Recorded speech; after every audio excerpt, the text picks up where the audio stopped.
चलो सभी को गुड मॉर्निंग। आ जाओ, कक्षा प्रारंभ हो गई, हमारा दर्शन चल रहा है। जल्दी से आ जाओ। आवाज आ रही है या नहीं आ रही है, एक बार मेंशन कर देना। क्लियर? ठीक है, चलो। हमने दर्शन शुरू किया था। दर्शन में हमने कहा था हम प्राचीन भारत में चार दर्शन पढ़ेंगे। एक षड दर्शन है, दूसरा भौतिकतावादी दर्शन है, तीसरा जैन दर्शन है और चौथा बौद्ध दर्शन है। ठीक है, तो हमको अभी इतना ही पढ़ना है फिलहाल में।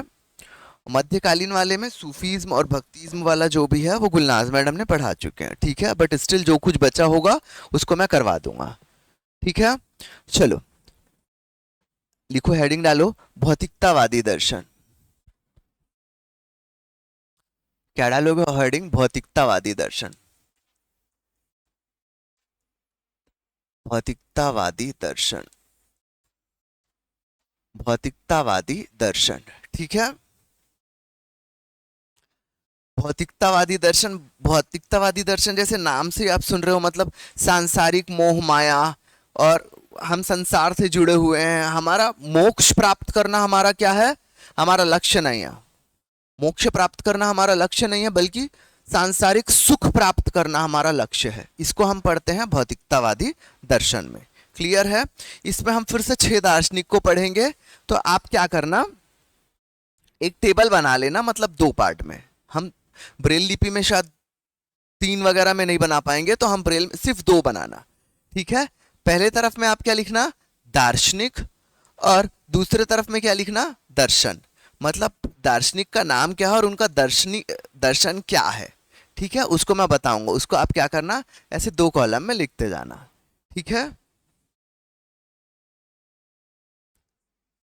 जल्दी से आ जाओ। आवाज क्लियर है कि नहीं बता दो, है ना।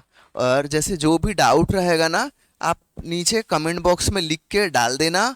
और इवन अगर आपको लगे कि वहां पे मान के चलो धोखे से मैं नहीं देख पाया हूं, मैं नहीं रिप्लाई किया हूं, तो आप मेरे को ना वो अपना जो व्हाट्सअप का चैनल है वहां पे, या आप टेलीग्राम में एक मैसेज कर देना कि सर ये वाली चीज़ डाउट था, नहीं समझ में आया, आप मैसेज का रिप्लाई नहीं किए हो। ठीक है, मैं तुरंत उसको कर दूंगा। ठीक है, यहाँ तक सबको? चलो,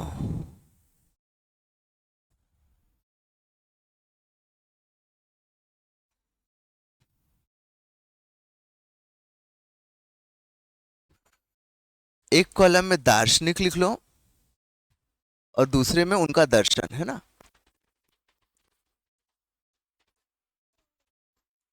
एक दूसरे में उनका दर्शन, उन्होंने क्या दर्शन दिया। ठीक है, एकदम आराम से पढ़ना। और इधर का ना नॉर्मल क्या होगा, सिर्फ दर्शन का नाम पूछेगा और दार्शनिक का नाम। और उसमें से मैं मैक्सिमम चारवाक का ही पूछा अभी तक के, है ना। चलो, सबसे पहले लिखो, संस्थापक ही लिखो, मतलब दार्शनिक यानी जिनका संस्थापक। सबसे पहले हमने क्या लिखा है? चारवाक। सबसे पहले हमने क्या लिखा है? चारवाक। चारवाक, सबसे पहले हमने क्या लिखा? चारवाक। इनके दर्शन का नाम है लोकायत दर्शन। इनके दर्शन का नाम है लोकायत दर्शन। इनके दर्शन का नाम है लोकायत दर्शन। अब इसमें इन्होंने क्या कहा है? इन्होंने कहा है जब तक जियो सुख से जियो, और अगर इस सुख से जीने के लिए तुमको ऋण लेना पड़ रहा है, ऋण लेके तुम घी पी रहे हो, तो तुम वो भी करो, लेकिन तुम क्या करो? सुख से जियो। क्लियर है? तो इन्होंने संस्कृत में कहा है यावत जीवेत सुखम जीवेत। ठीक है, ऋणम कृत्वा घृतम पिबेत। ठीक है, जब तक जियो सुख से जियो, ऋण करके घी पियो। ठीक है, तो ये भौतिकतावादी दर्शन हो गया। तो भौतिकतावादी दर्शन, चारवाक का दर्शन क्या है? उसको हम बोलते हैं लोकायत दर्शन। और उसके अंतर्गत हमने क्या पढ़ा है? उन्होंने कहा जब तक जियो सुख से जियो, ऋण करो घी पियो, ऐसा टाइप का। क्लियर है सबको?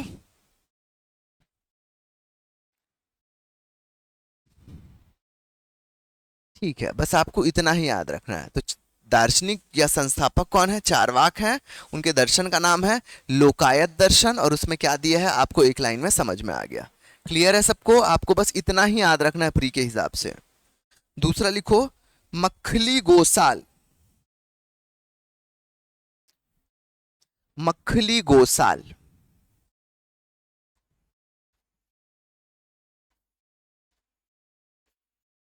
मखली गोसाल। मखली गोसाल। इनका लिखो दर्शन है नियतिवाद। नियतिवाद। इनके दर्शन का नाम क्या है? नियतिवाद। तो इनके कहने का मतलब है कि जो ईश्वर ने भाग्य में लिखा है ना, नियति में, वही होगा, वो ही होगा। मतलब क्या है ये इनके कहने का मतलब? हम चलो छोड़ो ना यार, ये नहीं करते हैं। जो अगर ईश्वर ने नियति में ये लिखा है ना, तो हमको ये मिल ही जाएगा। इसलिए इनका दर्शन क्या है? नियतिवाद। इसलिए इन्होंने एकदम इजी याद रहेगा, मखली गोसाल नियतिवाद, मतलब ईश्वर ने जो भाग्य में लिखा है वो मिल ही जाएगा। इनका यही मानना है। क्लियर है? तीसरा लिखो अजीत केश कंबलिन। तीसरे जो हमारे दार्शनिक हैं वो हैं अजीत केश कंबलिन। अजीत केश कंबलिन।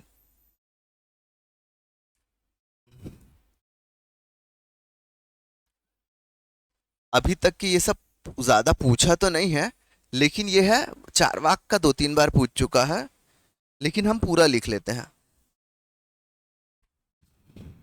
इनके दर्शन का वो है यदृच्छावाद दर्शन। यदृच्छावादी।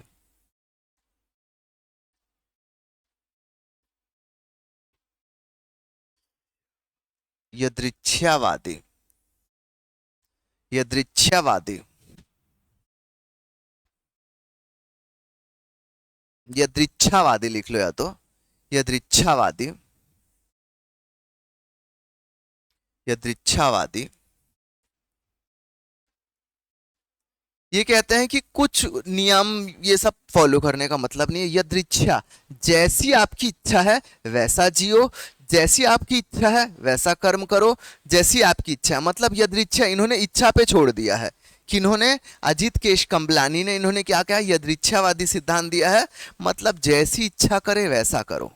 ठीक है? मतलब ये भौतिकतावादी दर्शन है ना। यहाँ पे मोक्ष मुख्य मुद्दा नहीं है, यहाँ पे सांसारिक सुख है। चौथा लिखो पुरन्य कश्यप। चौथा लिखो पुरन्य कश्यप। पुरन्य कश्यप। पुरन्य कश्यप। पुरन्य कश्यप। पुरन्य कश्यप।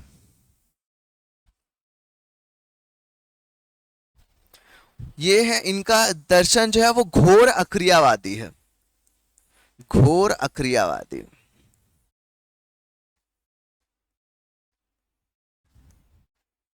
घोर अक्रियावादी। जैसे नियतिवाद में हमने क्या सोचा था? जो नियति में लिखा है वो होगा, जो भाग्य में है वो होगा। घोर अक्रियावादी का मतलब क्या है? पुरन्य कश्यप जी ने ये कहा है कि कुछ भी नहीं करना चाहिए, जो होना होता है वो हो जाता है, जो नहीं होना होता वो नहीं होता है। ठीक है? मतलब इन्होंने कहा घोर अक्रियावादी, इन्होंने पुरन्य कश्यप जी ने कहा है कि कुछ भी नहीं करो, जो होना होगा होगा, जो नहीं होना होगा नहीं होगा, खत्म, एक लाइन में। क्लियर? समझ में आ गया? पांचवा लिखो। पांचवा लिखो पकुंद कच्चायन। पकुंद कच्चायन। पकुंद कच्चायन।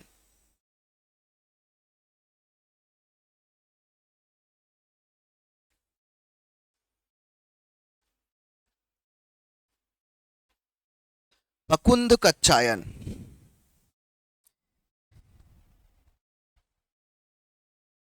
वो बोलते हैं नित्यवादी। नित्य, जो डेली वाला हम बोलते हैं ना, नित्यवादी।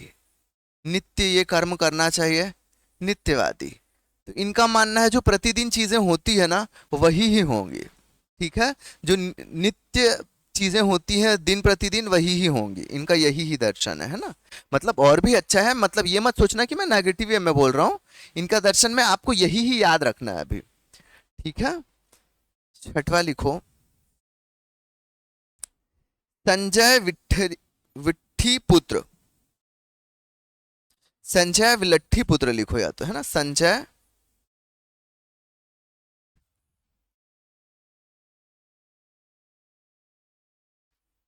पुत्र। इनका है संशयवादी दर्शन, संजय जी का संशय याद रखना है ना, संशयवादी, संजय जी का संशयवादी दर्शन है, संजय जी का संशयवादी दर्शन है। इनका कहना है कि कुछ भी निश्चित नहीं संसार में, है ना, अचानक से कुछ भी कभी भी कुछ भी हो सकता है, ठीक भी है सही भी है,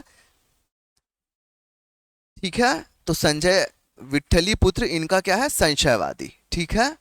दार्शनिक और दर्शन, बस इतना ही टेबल बना लो आप, इतना ही टेबल आप बना लो पहले आप, इतना ही टेबल आप बना लो, ठीक है। चारवाक लोकायत दर्शन, चारवाक लोकायत दर्शन, उसके बाद मक्खली गोसाल नियतिवादी दर्शन, अजीत केश कंबलानी यदृच्छावादी दर्शन, पुरन्य कश्यप घोर अक्रियावादी, पकुंद कच्चायन नित्यवादी और संचय विट्ठली पुत्र संशयवादी। क्लियर हुआ?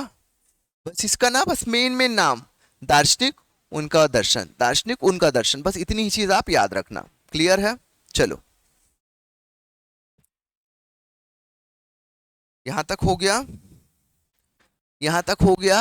इसमें सिर्फ आपको क्या करना है, ये इसको याद रखना है, सिंपल सा।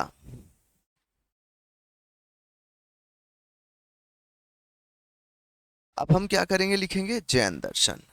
जैन दर्शन को अच्छे से पढ़ना, जैन दर्शन से हर साल एक ना एक क्वेश्चन आ जाता है, ठीक है। जैन दर्शन या तो फिर बौद्ध दर्शन, दोनों में से एक आना ही है।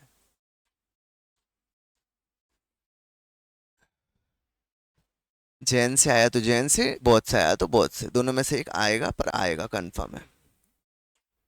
जल्दी से उसको लिख लो और एक बार रिवाइज कर लो, जल्दी से लिख लो और रिवाइज कर लो, जल्दी से लिख लो और रिवाइज कर लो।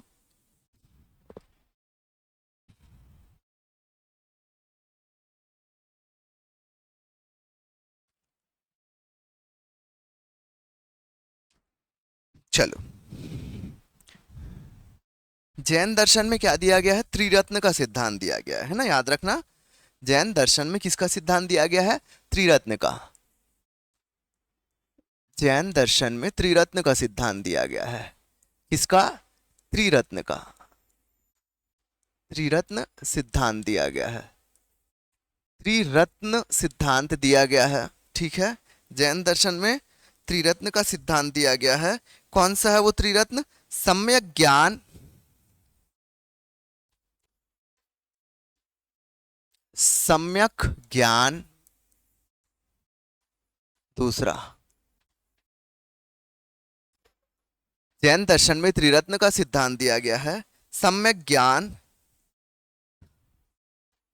सम्यक चरित्र और तीसरा सम्यक दर्शन,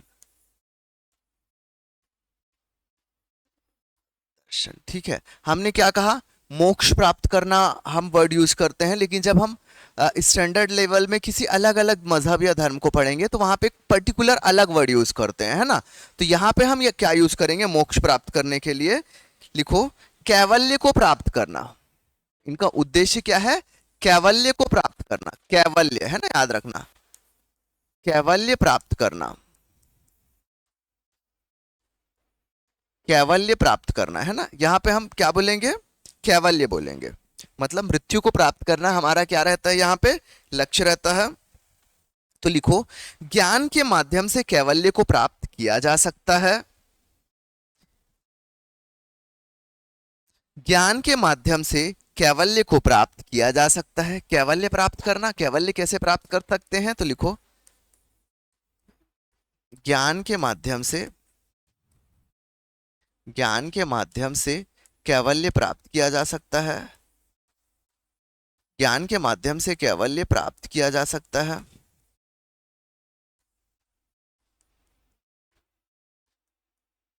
ज्ञान के माध्यम से कैवल्य प्राप्त किया जा सकता है। और ज्ञान कैसे प्राप्त किया जा सकता है, प्रत्यक्ष और परोक्ष दोनों तरीके से, प्रत्यक्ष और परोक्ष दोनों तरीके से।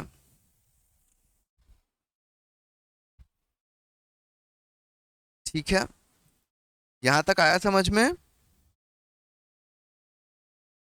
ठीक है। अब ये ज्ञान को प्राप्त करने के लिए ना जो हमारे जैन मुनि हैं और जैन भिक्षुक हैं वो हमें दो अलग से मार्ग भी बताते हैं। ठीक है, अभी यहाँ पे एक बार फिर से देख लो।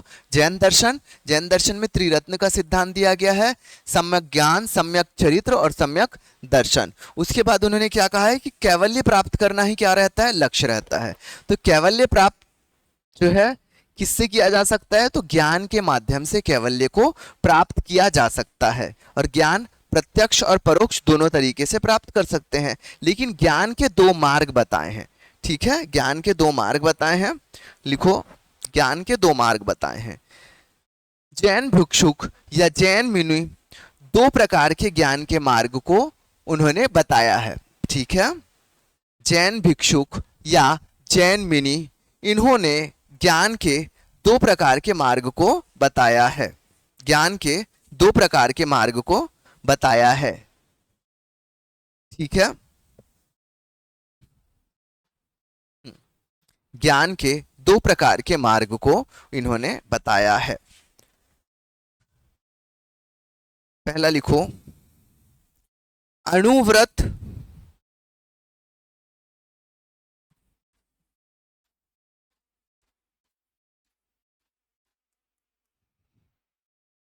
और दूसरा लिखो महाव्रत।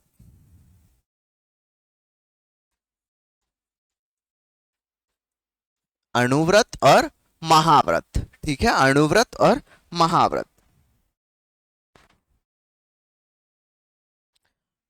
अणुव्रत में क्या आता है, चार चीजें आती है, सत्य, अहिंसा, सत्य अहिंसा, तीसरा अस्त्य मतलब चोरी नहीं करना, और चौथा अपरिग्रह, त्याग यानी कि आवश्यकता से अधिक ग्रहण नहीं करना। ठीक है, अणुव्रत में चार मार्ग आया है, मतलब कैवल्य प्राप्त करने के उन्होंने दो मार्ग बताए, पहला अणुव्रत और दूसरा महाव्रत। तो अणुव्रत के हिसाब से क्या है, आप सत्य, अहिंसा, अस्त्य, अपरिग्रह इन चारों चीजों को फॉलो करते हुए क्या कर सकते हो, कैवल्य को प्राप्त कर सकते हो। ठीक है, किसके अनुसार, अणुव्रत के अनुसार, यानी कि अणुव्रत वाले मार्ग को फॉलो करते हुए। ठीक है, दूसरा मार्ग उन्होंने बताया है महाव्रत।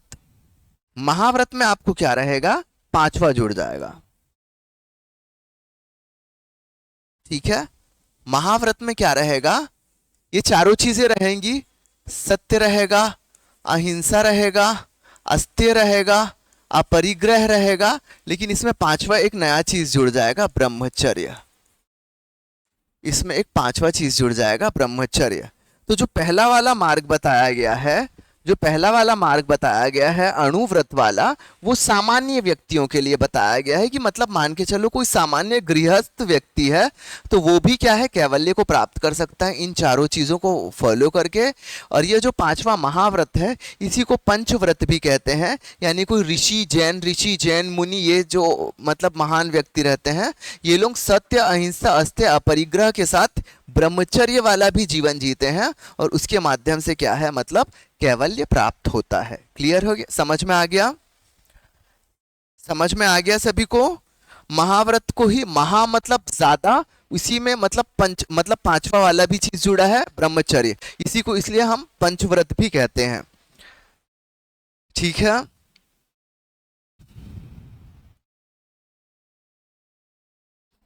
ठीक है,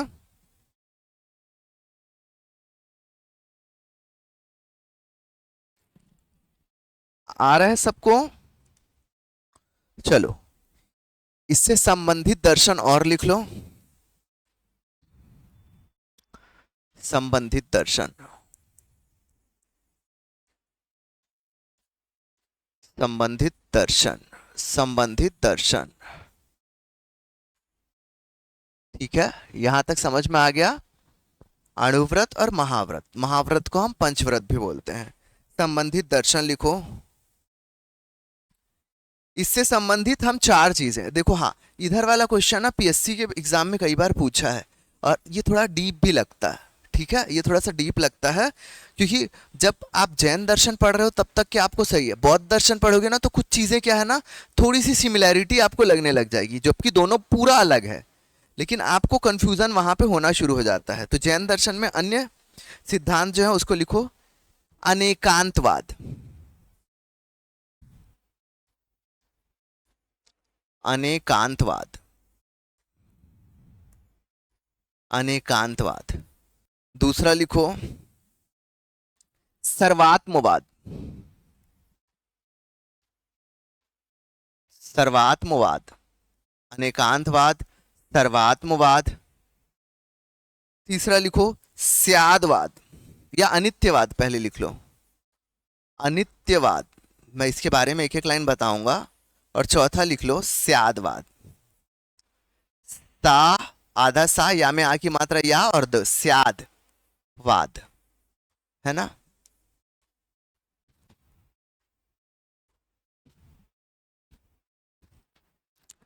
अनेकांतवाद में क्या बोलते हैं कि मतलब बहुत से जीव पुद्गल सभी जो है ना असंख्य गुण लिए होते हैं, मतलब जितने भी जीव वगैरह हैं उनके सभी के असंख्य गुण हैं, जिसकी जानकारी हमें नहीं है, ना ही हम कभी जान सकते हैं, ठीक है।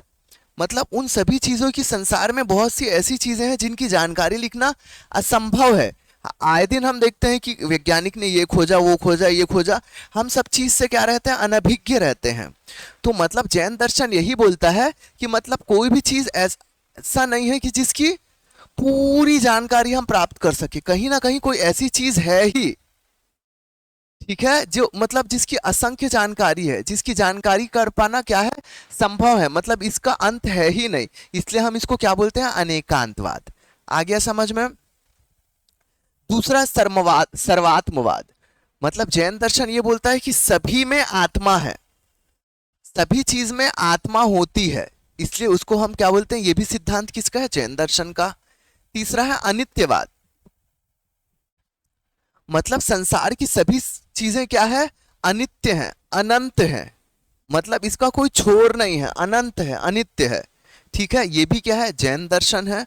और स्यादवाद, स्यादवाद का मतलब ये होता है कि मनुष्य का ज्ञान जो है एकांकी है और आंशिक है, मतलब मनुष्य का क्या ज्ञान जो है वो काल और परिस्थिति के अनुसार भिन्न भिन्न होता है, ठीक है।